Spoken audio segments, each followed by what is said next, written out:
Now they say history is written by the victors, but in this room, history was painted by a brawler, and I'm standing in the untouchable sanctuary of Thomas Hart Benton. Look around you. The brushes are crusted, the pigments are dry, but the kinetic energy in the studio could still power a locomotive.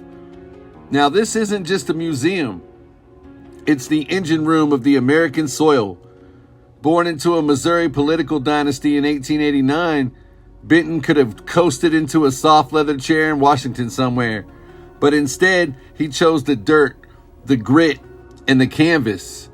He survived the snobby salons of Paris, but he found his true religion during World War I, serving as a Navy camoufleur. It was a revelation. He learned that if you know how to bend a line, you could bend a mind. Let me tell you that one more time. If you know how to bend a line, you can bend a mind. Now, he brought that swagger back home and he launched a rebellion called regionalism. Benton didn't paint delicate parlor scenes.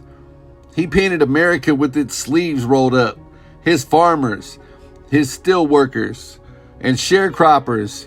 They weren't just men. They were rhythmic, twisting titans carved right out of the topsoil. And he flat out refused to airbrush the ugly. When he painted his massive murals for Indiana and the Missouri Capitol, he threw the nation's sins right in its face. Slavery, corrupt political bosses, and the Ku Klux Klan. The critics howled, the politicians panicked. Benton just kept painting. He wanted the bloody truth, not a PR brochure. You heard that. The bloody truth, not a PR brochure. That unapologetic grit is exactly why he and Harry S. Truman became thick as thieves. They were two stubborn Missourians who refused to suffer fools. And right here in this late Victorian home, they swapped whiskey and wisdom. And on Saturday nights, the parlor exploded. Benton was a demon on the harmonica. He loved music and he'd close his eyes and he'd chase the blues until dawn. Even cutting a folk album in 1942 that bled the exact same working class rhythm as his paintings.